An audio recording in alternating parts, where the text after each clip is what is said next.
there, Glocal citizens. Welcome back to the podcast that inspires a borderless mindset around manifesting a new world. I am your host, Florence Adu, coming to you from a balmy Friday afternoon, just after Ghana's Independence Day.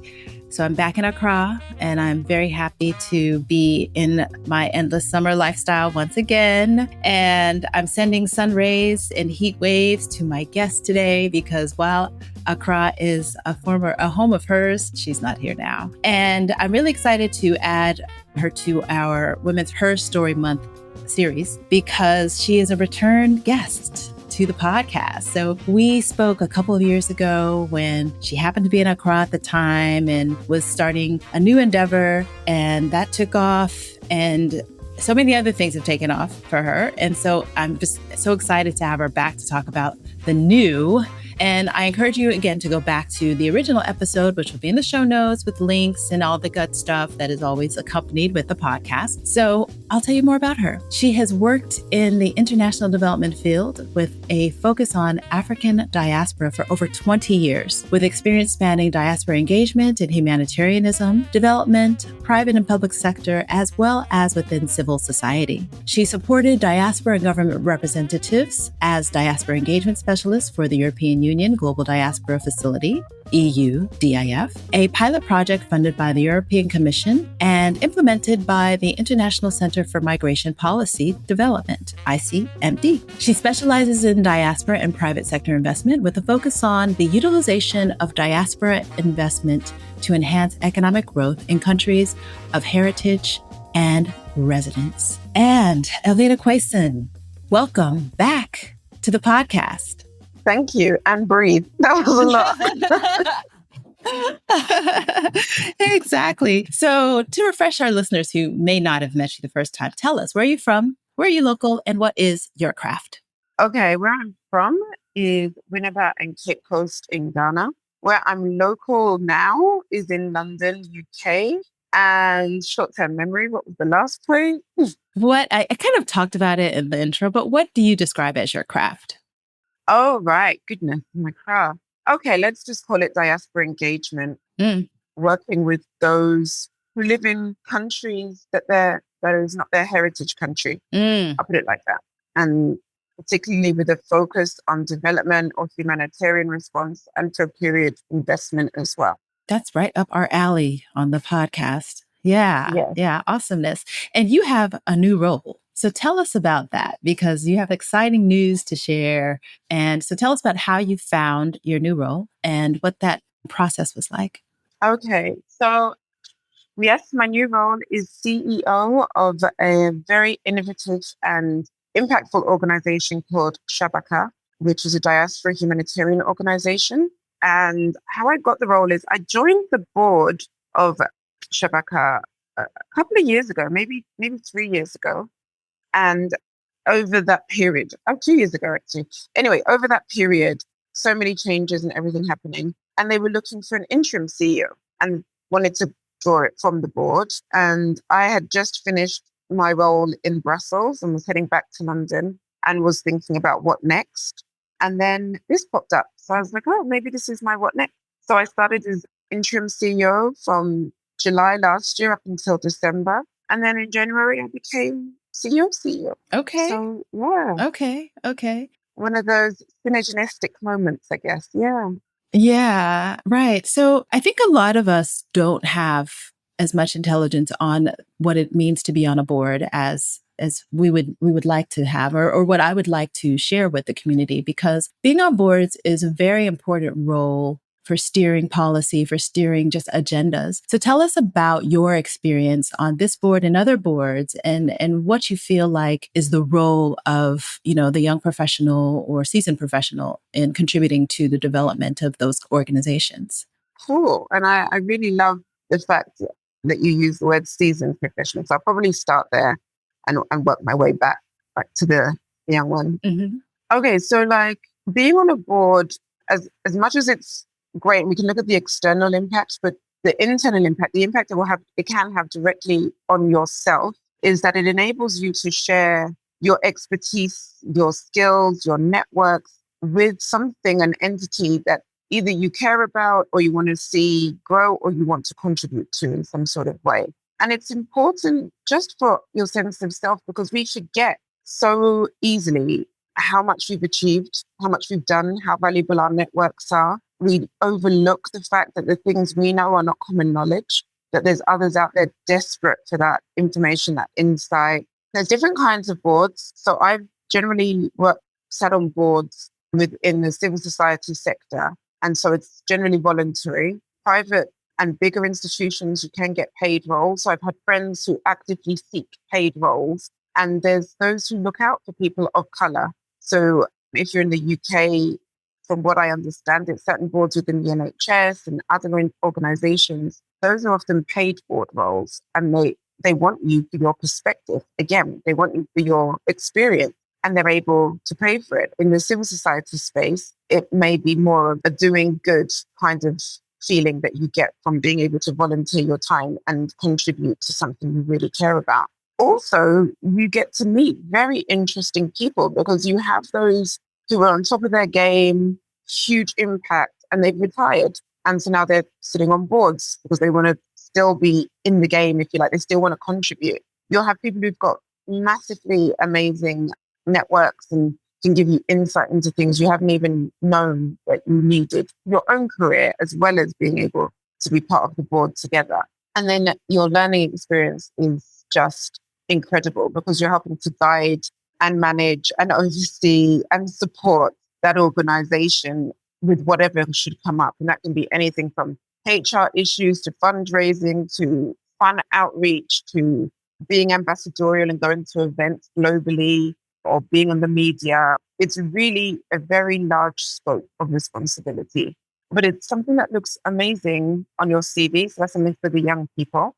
And it's something that could give you insight into a new sector. For those who are seasoned and might be thinking, I'd quite like to change direction, or I'd quite like to see what I can do with what I've got that I don't feel I'm really tapping into in the role I have in my normal day-to-day job. So there's so many benefits and growth opportunities by thinking about joining a board. Right. And joining a board. Yeah. Right, exactly. It's interesting that you put it in that perspective, because I too have joined boards and been on a few not-for-profit boards. And the work seems much more of a heavy lift when you're on a civil society or not-for-profit board.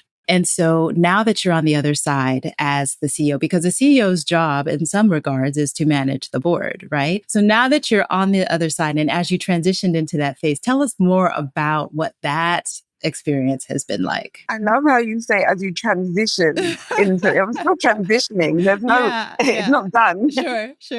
And it's been a very interesting process, because there's this concept of, oh, you're the CEO, you're the big boss, you're the one making up decisions, it's all on you, which is true.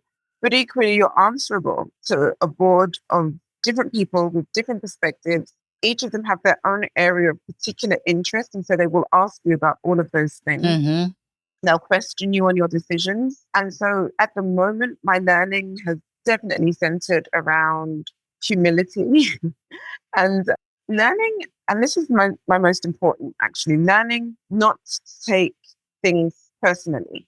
And I'm still learning it. And this is a lesson both in my professional and personal life. But being in this position, I quickly saw the challenges of holding on to this idea that what you put out there is perfect and nobody's going to critique it. And if they critique it, they're critiquing you, and it's on you. What it shows you is like they've got another perspective. They've got a bigger picture of their own that they're dealing with. So you've come with your concept, but maybe from past experience or because of what they know could happen in the sector or what have you, they will ask you questions or they'll ask you to look in a different direction. And you can't take it personally because they've got knowledge and insight you may not have. Equally, if you feel strongly enough about it, then it means you have to protect, you have to fight for your concept or what have you.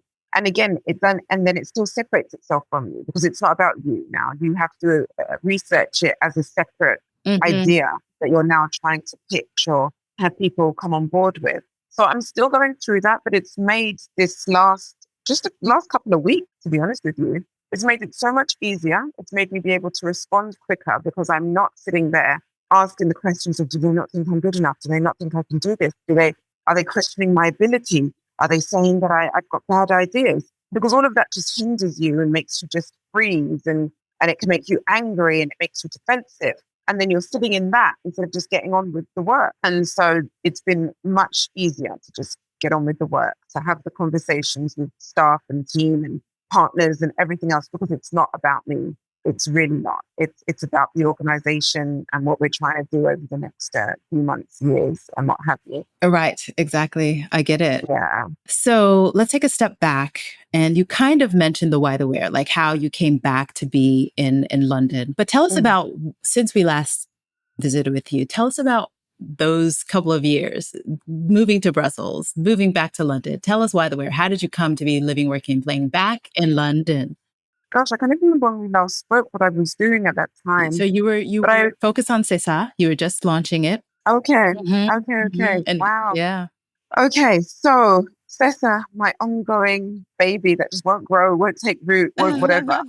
But yeah, so I was playing with that, but I was in one of those moments where you're just not 100% clear on which direction you want to be going in. And was that COVID? Was that around COVID? Just around. Just around. Okay.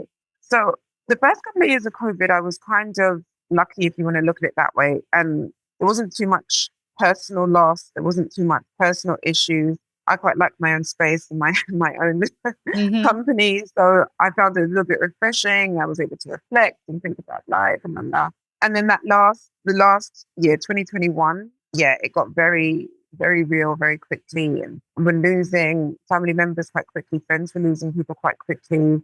Ghana itself didn't feel quite the same to me in terms of atmosphere, sure, not down to COVID, but just in terms of how people were feeling. It's hard to detach the two to be able to fully explain it, but the attitude of people was changing. It was becoming a little bit, for me, negative. It was a bit hungry. It was a bit graspy. It was like Ghana to me had always been this collective kind of atmosphere. Accra, anyway, and Cape Coast, where I spent most of my time. And that feeling was going, and I wasn't feeling as safe, and I wasn't feeling like I was enjoying being there. And people's snipey tones and passive aggressiveness and detachment. It was as well as everything else going on. Sure. It just wasn't sitting well. It was a lot. And so I moved back to London, but London wasn't feeling great either. And I'm so just thinking about what I wanted to do next. I spent most of my career working in the not-for-profit space, particularly with small, medium civil society organizations. So not charities, but not private sector. And so I wanted more experience. I was like, okay, at this stage, I would like to do more. You know, you have this idea of where your career should be going, what titles you should have, who you should be at a certain point to show that you know your stuff or what have you. And so accidentally, this job was sent to me in an email. So the email was sent because it was an actual thing I wanted to see. And then under it was this job, Diaspora Engagement Specialist. And I was like, oh, that's so interesting. And then I read the job description. That's really interesting. And then it said it's in Brussels. So I was like, oh, well, never mind. And then carried on with life. And then just moved on. And I think we were coming out of quarantine and all of that, so you were able to go out. And so I was out with a friend, and we were just talking about, you ask for these things of God or the universe, and it comes to you and you don't even know, and you miss it, and da-da-da. And I was like, yeah, like this job came up. And it was perfect. And all of this was in Brussels. So, but like at least I know the universe is listening. Yes. And so she just looked at me. She was like, I'm sorry, what are you doing instead? Like, where do you need to be? And then I told another friend, she was like, well, I haven't been to Brussels. I haven't been to Belgium. So can you go and rethink? But I did go and really reconsider. And at that stage in my life, I had the flexibility. I wasn't tied to accommodation. I wasn't tied to family, as in my own nuclear family or anything. I'm footloose and fancy free. So I was like, okay, well, Ghana isn't feeling correct. London's feeling wrong. Why not Brussels? So I applied hard for the job, gave it my all, invested in a coach, did all the background reading, really set it up, visualized myself there in the job, everything. And had one of the best job interviews. The first interview, best job interviews. It was like a conversation. It was really positive. I came away thinking, oh my God, okay, this could happen. And then the second interview, technical, but equally went well. And I got the role and ended the year, moved in October to Brussels. So I started in Ghana, middle of it was London, and so Accra, London, and then Brussels. So it was a bit of a mad year, 2021. And then I was there for 2.5 years, and I just moved back to London in June. Brussels wasn't for me, the environment. Institutional living and working wasn't quite for me, but I wanted to learn. I wanted that experience. I'm very grateful for that, and I learned a great deal. And family. I mean, I'm in my 40s now. Parents are getting older. Nieces and nephews, friends, that all becomes so much more important.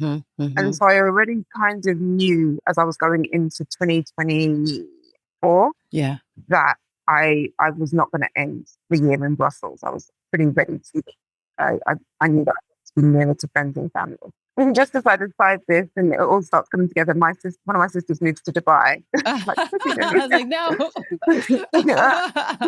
Okay. But yeah, so that ushered the move. And then my decision to move back coincided with the interim role coming up for Shabaka. And so again, all that synergy made me start thinking, maybe it's going to do. Yeah. So but I mean, my ties and links with Ghana, they're not going anywhere. Sure, of course. Definitely still very connected. For the first time in I don't even know, since I was probably about 20 or something, 2022, I didn't get to go to Ghana at all after going there at least 3 times a year. And so that was weird. And then I got back into the group. Okay. So you've been back recently. Yeah. I have. I can't even. Yeah. What am I talking about? I only just got back in February, end of January, and I'm going in April. Okay, so I just missed you. Right. Yeah. So it's back. Yes. Back in April. So if it's still there, you'll catch me. I'll be here. Oh, cool. Yeah. Yes, I'll be there. Yes. So I'm still staying very close. I mean, what's happening now as opposed to our earlier conversation, earlier relationship with Ghana, I'm trying to figure out what does our future together look like. Right now, I see London as being where I'll be based, but that's not forever at all. And I just need to build a new relationship now with Ghana. And the one I have, it's changed so much. The friends, the life. I mean, Ghana has changed. Yes. So it's trying to redefine, okay, what's the interaction going to be like? What am I planning towards here? Yeah. I really like that because being here for the last 12 years, I feel the same, right? Because when I first came, it was a whole, I had my own ecosystem that was doing its thing in a certain way. And then I've been here as consistently as I do, right? So half year, that kind of thing. To your point, it's an entirely different place. People have left, people have come back. And I do think the spirit of leadership has had a severe impact on the country. And I will venture to say that spirit of leadership across the globe has had a severe impact on all human relations. And so I'm curious about Brussels because I spent part of a summer there way back when I was ending graduate school. And so I'm curious about what it is. I have my observations, but I'm curious about what it is that you found was not for you in Brussels, and maybe compare notes on what I knew. I was like, I could never live there. It's pretty, whatever, but I could never live there. I mean, that's it. It's pretty. It's so pretty. I manifested the best apartment in the world. I'm still in shock, honestly. Yeah. Food, delicious. But that's pretty much for me where the positives kind of begin and end. Brussels itself, and I'm not speaking about Ghent or Antwerp or any of the other areas, Bruges or any of that. For Brussels, it's kind of like a transient, short-term kind of city. It's where the EU hub is, the UN, all of those kind of major institutions. And so for the contracts of people is like 2 years, 5 years. I mean, my first contract was a year and then it just kept sort of getting extended. So my time there could have been as short as 1 year. And so this has had an impact, I think, on people's relationships. It can be very difficult to build friendships. It's very difficult to find community. I'm West, obviously, as we're here on this particular podcast. I'm of West African heritage, Ghana, Anglophone. In Brussels, it was very strongly Congolese and Francophone. And there is a difference in how the communities interact and be. I know that in Ghent and Antwerp, you have a bigger Ghanaian and I think even Nigerian community. Yeah, but not so much in Brussels. Yeah. So I didn't really manage to connect into African diaspora community. Mm. And then those who I did meet had a similar kind of attitude is not quite the right word I'm looking for, but vibe, if you Yeah. like, Yeah. as those who are generally from Brussels, which is really nice when they meet you. They're lovely people. They're honestly, genuinely nice people, but not much time is given to building friendships or developing on friendships. It's like people are really enclosed. So I noticed that if somebody is going to stay for a while, they very quickly get in a relationship and their world is them and their partner or their family if they're married. Or if they have been there for a very long time with certain people, then they're super, super tight. Sure. And so if you want to make friends, it's hard work. You have to put in the work. So it's not that case of, oh, we've been out for coffee, so you're going to invite me somewhere. No, okay, like, I'm inviting you to coffee. I'm inviting you right. I'm inviting you to go for a walk. Yeah. I can imagine that's how it is. And what struck me was that, they were very brutal colonizers. And so that energy is vibrated for me, seeing Yeah. how, so especially seeing how people of Black Africans interacted. And so that was a real like, oh, okay. So Yeah. On that, and I totally agree. I mean, first it felt like I've been in London my life, very central London. It felt like what it must have been like for my parents, maybe when they first came to London, or in the 80s, where it was like, yes, Black exactly. people predominantly were not doing amazing jobs. They were not really seen in social spaces like restaurants and stuff. So to see them was like, oh, look. And so people's attitudes. I remember going to a restaurant and this woman, still irritates me, someone clutched her bag. And I just stood and stared at her like, are you actually insane? And so when they were trying to speak to us, I was like, no, I don't want to sit anywhere near her. I'll go and sit over there. Thank you. I was out with a friend in an outdoor cafe and we were talking much like everybody else in the outdoor space. And then this woman asked us to lower our voices because she had been hearing difficulty and we're so very loud. Oh my gosh. I've never had this.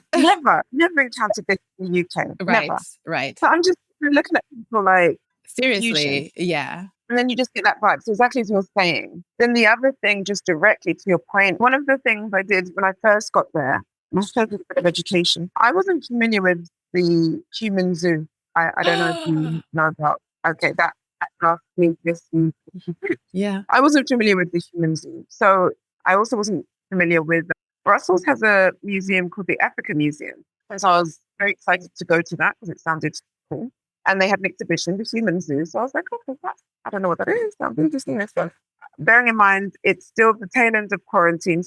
And Brussels rains all the time. So it's miserable. It's not the greatest atmosphere. And so I go to this human zoo. And actually, I think it was a really nice day that day.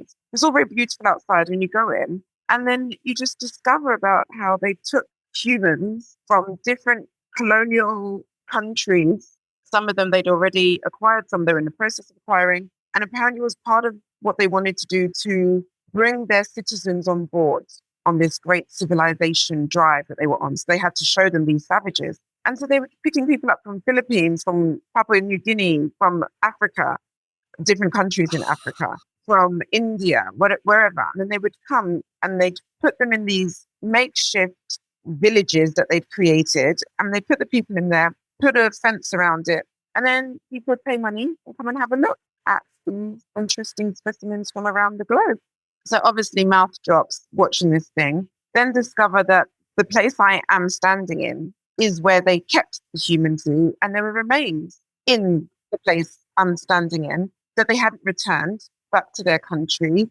And yeah, it was just so disturbing. And then I discovered that the museum itself had a very questionable history because it used to be the colonial museum. And so the story they were telling was still one of, we went out there, we conquered, we tried to help them type thing. And as we were just discussing, the Congolese have a very long relationship with Belgium. If you don't know, go find out. I mean, they were basically King Leopold's personal bank, if you like, and he treated them horrendously. So they've had a long history. And so the diaspora there have been there now for a few generations. And so they're now working with, interacting with, advocating with the museum to improve upon how they telling the story. Yeah. But my goodness, it was disturbing. It was, not great. And so it gives you an insight into how the country interacted with, understands, sees, Yes. people of color. And then you walk around and you'll get the vibe. Yeah. So, Yeah. Yeah. yeah. Mm. Oh, Europe. Europe. But I Europe. mean, I will say one thing I did learn in Belgium was that Black people are not, in terms of like racism and things like that, like we're not really the focus. Europe has a lot of its own major league issues between themselves that I didn't Yes. even know about. Yes, that's Like true. they really have some residual dislikes from World War One and Two that play out. And because obviously the EU is all these countries squished together to work with each other, the dynamics. It was very interesting. So interesting I can on that imagine, score. right? Because your Mm, work was facing all of that. Yeah. Wow. So interesting. that was an education. Mm. So that's how you landed. That was a why the where and came back. And so let's talk about your now, because yes, the work of Shabaka, Mm-hmm. wonderful work, particularly focused on issues that we often are seeing ignored. And so tell us more about your now, especially in light of this, USAID business, because you still are, I mean, as an organization, tell us about the structure of the organization and some of what you're focusing on now. Okay. So in terms of structure, we're a very tight organization in terms of lean, to use the lingo. And so this has come up about for a number of reasons. The funding environment has become more and more challenging over the years. And so you have to have a very agile structure to be able to go with the highs and lows as they occur. Shabaka has had a very busy and intense period of work. We've done a lot of work with Sudan, right at the heart of the working with the responders with them at the beginning of the war in 2023, April 2023, I believe. And so we were working with those on the ground to provide data, to support diaspora responders who are working with those on the ground, to support local responders. And really that same story that we keep hearing over and over again about the white European savior versus what we see ourselves in our communities, that when crisis strikes, it's those in country who start the response. Then they get supported by family members and friends and communities in the diaspora. And then you start to see the assistance coming in from the humanitarian sector. And it's not to say that any of this interaction and support from the humanitarian sector isn't as important or isn't as valuable, but it's like we just hear this one narrative always. We miss out the whole story. Yeah. And that's quite dangerous, because by missing out that whole story, you're missing out on opportunities for partnership, which could speed up the response, could speed up the impact, enhance the impact, enhance the value of what each entity is doing. And so this is a lot of the focus that Shabaka brings into the humanitarian sector. And so we've been doing a great deal of work with the Sudanese diaspora community, who are phenomenal, and those on the ground who are under the most dangerous and difficult circumstances are just doing the most. You just want to take a bow, like not take a bow, you just want to bow down to them. Like, it's amazing the work that they're doing. And so, yeah, as much as possible, Shabaka is helping to advocate and raise awareness of all the work that they're doing, raise funds for the work that they're doing, and then create the conversation in the sector by writing articles for our report and through podcasts and through as many different avenues that we can to share information. For a number of years, the focus has been having that conversation with the humanitarian sector to let them know. Diaspora responders are key. Local responders are key. You need to be working with these people. You need to be working with mutual aid groups to help push the work forward. Questions: who are they? What are they doing? Are they organized? Are they coordinated? How can we get in touch with them? Are they reliable? And on and on. And this has been the conversation for a very long time, like beyond a decade, a very, very long time. And it's okay. The structure has been laid out. It's dug deep. It has its way of working, and we're asked for shifts. And we all know how much institutions like to shift. But it is imperative right now. And you mentioned the US aid cut. We've had the UK aid cuts. We're going to see reductions in aid and focus of where that aid's going across all donor countries as we keep progressing forward. This has kind of heralded and validated this change that we know has been bubbling away for a number of years now. And Shabaka has been talking about this. We've been saying that there needs to be a radical shift in the humanitarian system, because as it stands, it isn't working. There have been a number of conferences from those even within the humanitarian sector also saying it's broken and it needs a shift. And so as difficult and challenging as these cuts have been, I mean, it's been like ripping off, I don't even know if you could say, no, yeah, ripping off a scab, not ripping off a plaster, ripping off a scab is like what's happened where it's caused this bleeding, it's caused more pain, it's caused all this difficulty. But at the same token, it then means that we're starting to have conversations where we're like, how are we going to, how do we best want to heal? How do we best want to see this humanitarian system moving forward, fully taking into recognition all the actors and all the important work that's going on? And that's what we're doing right now. And we had a really useful meeting earlier this week where we started this conversation with diaspora organizations. And it was so good to see friends of diaspora in this humanitarian sector who'd also joined to hear, to understand, to get some insight into which way our conversation's going and potentially what role for them in this conversation and in this development space that we're entering into to try and build something that works. So for me, I'm very interested in now shifting slightly the gaze and the conversation. So it's more Shabaka speaking to diaspora about the sector, about how it works. How do you want to work with it? What do you need to understand? How do you want to build partnerships? As opposed to looking to the sector and asking them, how do you want to interact with the diaspora? Just shifting it up a little bit and seeing what comes out of that conversation. But it's still in development. It's still work in progress, still thinking it out. But I do believe it really is that time, because some of the conversations, and it goes back to our talk about leadership earlier when you were talking about in-country leadership, as in Ghana's leadership, our continental leadership, our global leadership, all of it coming into sharp gaze and being scrutinized. People were saying, I mean, we've been reliant on aid for so long. One of the key exciting things under the last government was this idea of moving away from aid. Yeah. People were fully behind it. Like, let's do this. You're an inspiration.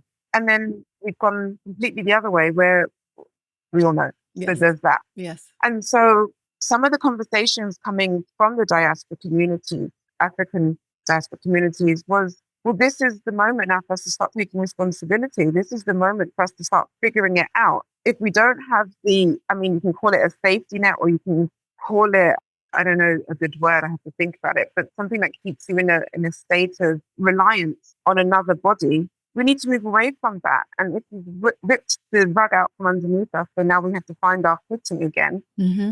Maybe that's what we need to do right now. Mm-hmm. And so it's, how do we as diaspora work together, work with our heritage countries, work with the links, whatever we have in our home or residential country, to start making this progress happen. And that's got me actually quite excited, because I'll be honest, as I said, I've worked in this sector for a very long time, and it has become sad. It's become tiring, it's demoralizing. Yeah. Because we're just like, when are we going to change? Is this it? Is this what we're going to be doing? Over and over and over again, we're just going to keep shift a little bit. You pay debt a bit and then you take a huge amount more debt. Say that you want to build schools and you want to uplift the young people, but then you're not investing in the areas that we need to invest in. You're not supporting and raising the excitement for agriculture, right, and areas within the country we live in that actually makes sense for young people to want to get involved in. And it actually makes no sense. It's like we're saying one thing and doing another thing.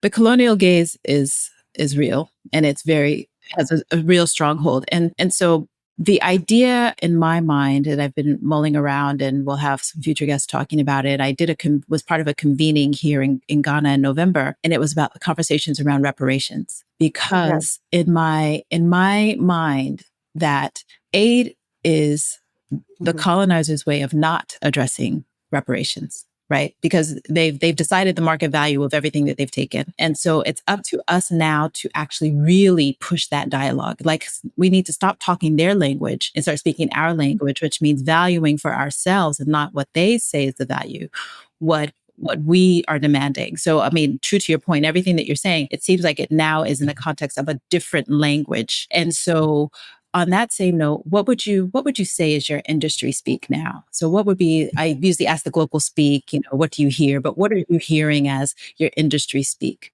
Well, that is a question and a half. What is our industry speak? I mean, to your point, and for those who want to understand more the link between reparations slavery, colonialism, aid. One of our speakers was an expert called Onyekachi Wambu, who was doing a great deal of work around reparations, as well as, what are we calling it? Getting the artifacts back. I can't remember the term. It's just slipped my mind for the moment.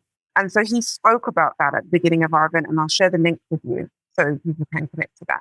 I mean, it's been shifting slowly. So moving away from ideas of the minority actors and moving to global majority actors, because indeed, most of those that we call minorities are actually the majority continentally and in some aspects globally. So it's just trying to make that shift about positioning of who is the minority and who is the majority. In some ways, I agree with it. In other ways, it comes down to power dynamics. So we can say we're the majority community, and that's fine, which would then posit that those with the funds and the donors and the Western countries that are key in that area are the minority. But then it just comes down to the idea of the minority have the power and the majority, because we're still in that relationship. So I understand the concept of it, and I definitely support it. But it's something in that power dynamic relationship, which is what we need to be focusing in on. And the language around that, I love that question actually, because it's something we have to consider and start to really build around in a way that goes beyond lip service. It's nice that this global majority idea is taking hold, but it's just become another term that you've now supplanted over minority. It's that push of it is kind of diminished a little bit. And so it is something to think about. I'll stop rambling. I'm literally thinking as I'm talking to you and thinking, it's so important. Right. And I think you said it, you hit it on the nose. The power dynamic is where it all lays. And so. Yeah. And that's why it was so nice to see South Africa just quickly respond to the US. Like, okay, all right, minerals then. Oh, okay, all right, well, we'll cut off access to all your businesses who are here doing many, many things if you want to do that. And it almost was like, you will not disrespect us anymore. Well, I mean, they do continue to, but it's that we will not take the disrespect in the same way we have historically. And so that was really nice to see that. And we need, to whatever degree that is, that's what we need to be embodying. And it is important because the message we've been giving our young people for generations is that we have our hands out. We are waiting to be provided for. And when I speak to my friends who have businesses in Ghana and have so much trouble maintaining, identifying good young staff, this is the issue. It's like, I'm going to come in and I'll be here and you will pay me. And I will maybe do some of the work that you're asking me to do. I may take on board the training you've been giving me every day since I got here 3 months ago, or I might not. I will come in today and I won't come in tomorrow. And so it's that kind of entitlement. Drive. It's entitlement. Yeah. So that's the drive is lacking, the entitlement is large. Yeah. And it needs to shift, because if all you're seeing at every level of society is a variation of handout, why on earth would you think I'm going to be your next driven, dynamic person? Why am I not going to try and find the shortcut? Why am I not going to be trying to get the job with another aid agency or something and sit here and tick boxes, or in civil society? Exactly. Not civil society, service, or whichever area. We really need to look at what impact, what future do we want? Leadership is what we look to for them. So, yeah, I mean, gosh, Ghana independence was just yesterday. What better thing to look at? Nkrumah was focusing in on what needed to be focused on. What is our national identity? What does it mean to be a Ghanaian? What does it mean for our young people to be a Ghanaian? What for our country? What do we want it to look? What do we need to do to make that happen? I mean, definitely my drive and excitement, it's definitely diminished from where it was. Right. Exactly. Well, I feel like I'm sliding more into this idea of being borderless, because until we decide we're all humans, and what does it mean to be human, and what does it mean in a human context, I think that's where we equalize for ourselves a little bit of the playing ground, right? Because all we've thought about is separate. And so until we say, okay, even as Ghanaians, so sure, start where you are, but the idea of humanity first. And that's why I love talking about humanitarian efforts and things like that, because that's a word that we're estranged from, I feel like. We want to be everything, but at the baseline, we're all humans. And so, yeah. At the baseline, we are all humans, and we all have opportunity. We all are entitled to push hard with the skills and gifts we have been given to contribute to this world that we're living in. It isn't, your circumstance doesn't need to be your circumstance forever. If it's one that you're not happy with, you have it within you to do more, no matter how difficult it seems. There is always challenge. And with challenge, there's always opportunity. And I think that message is what we're losing at all levels and globally. I'm not going to get into the whole social media, fake lives, giving off this vision that doesn't exist of it all. I'm sure you've had other conversations that cover that. But it is dangerous, and it is having a very negative impact on where our country, be it Ghana, my home Ghana, be it my home UK. Yeah, it's something that we really need to decide if we're going to do something about it, and then get on board and do that. Yeah. I mean, hopefully these conversations help inspire that mindset. And so I want to, because I think a lot of people are not, as you mentioned that working with the Sudanese diaspora community is very prominent in your focus now. And I think a lot of people are wholly unaware of the humanitarian crisis that is happening in Sudan. So can you just give us kind of the latest update on where it is, what kind of efforts, what you see as, how do we solve the problem? Oh, wow. Okay. So right off the bat, this isn't an easy win. It's not so clear cut as who the good guy is, who the bad guy is. I mean, from the Sudanese perspective, you have two entities, two factions, if you like, who are fighting for space where they actually don't want either of them to be a winner. And so it often is referred to as a civil war, but it at least it hasn't started that way.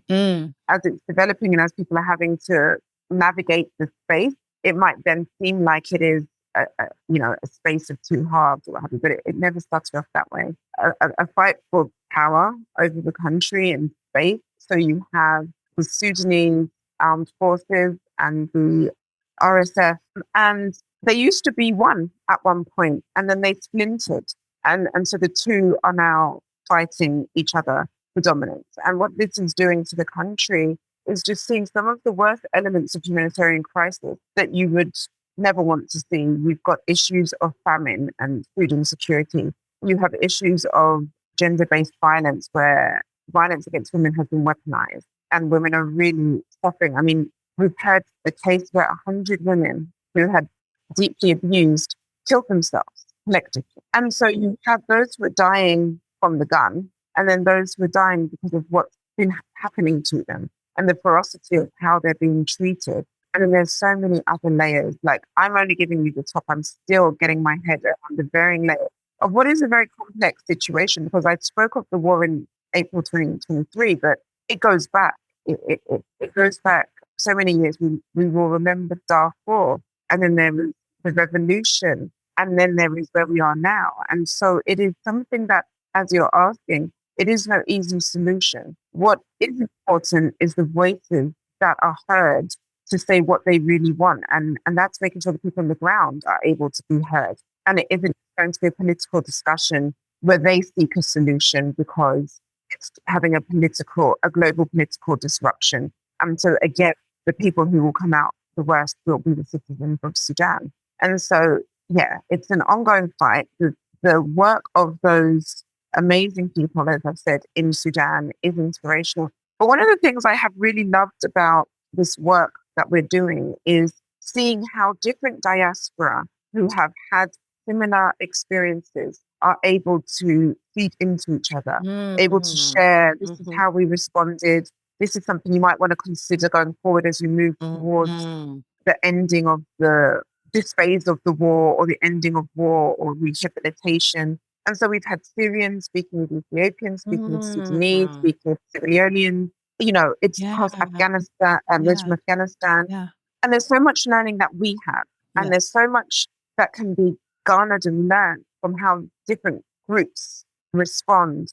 And so that's some of the stuff you see come out that is really worth grasping, and even linking it to what we're saying about how do we move forward, even in terms of our leadership, and seeing our countries step away from the status quo, seeing how different communities interact and share knowledge of growth, and then taking that back.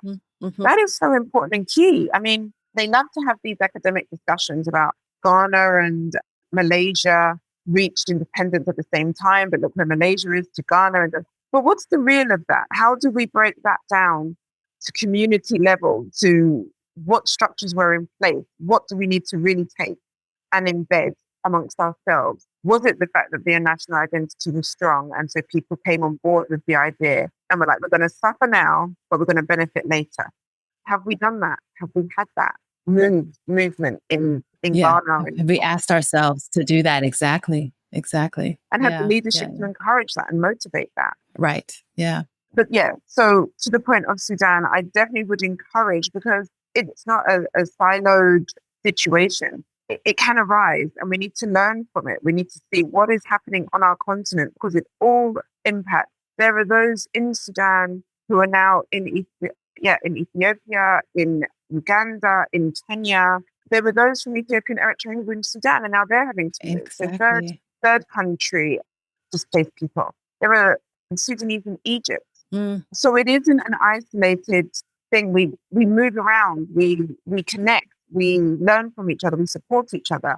And I mean, really need to look at how do we do that and how can we do that better? How do we see each other as humans sharing a continent? So when one thing happens, no matter what region it's happening in, it also has an impact on you, whether it's in the Horn of Africa and you're in the East, whether it's in West Africa and you're in the South, all of it matters. Yeah. And so we need to internalize that. Yeah. And move. Good words. So the last time I asked you about a mindset hack, you gave us one that was great. And it sounds like it keeps working for you. And that was visualization. And so what would you say, or is that still the one? What would you say is, a mindset hack that you've adopted recently or maybe refined or something like that?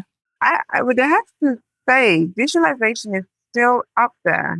Lessons learned would be, as I mentioned earlier, about not taking personally and putting the work in to understand how to really not take things personally. Yeah. Because we can say, oh, I don't care. But then your reaction shows that you do care and you act upon not on your caring, but you're telling yourself you're not caring, which means you miss your behavior. Right. So yeah, I would still say visualization is my biggest mind hack to getting what you want. I would say the biggest lesson learned is looking at how you take information given to you. Do you take it personally? Do you take it constructively?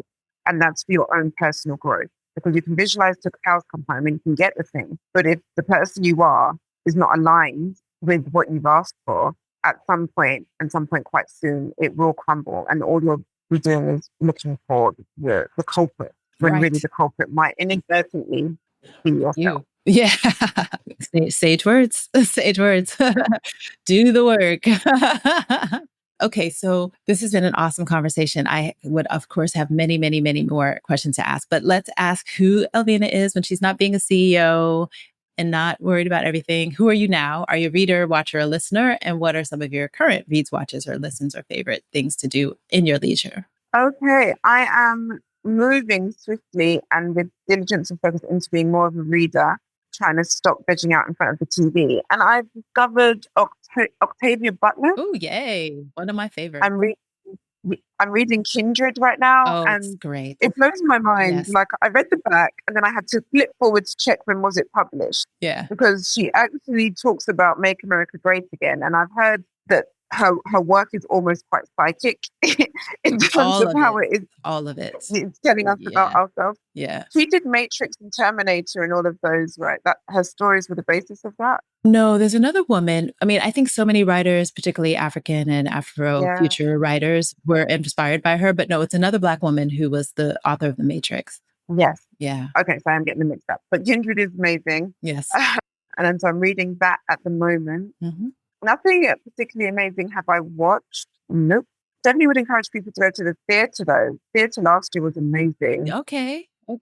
So definitely would support that. Yeah. I'm loving the way that Black theatre is shifting from being all traumatic to now seeing us as people. So I've seen some love stories, I've seen some action, and I'm loving that. Nice. What theatre are you frequenting? I'm in the UK. I'm in London. And so I watched The Shifters. The Shifters, which is beautiful. And I'm totally in love with it. And the lead character from Supercell.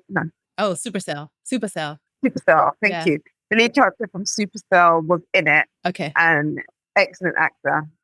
Beautiful person. Yeah. Excellent actor.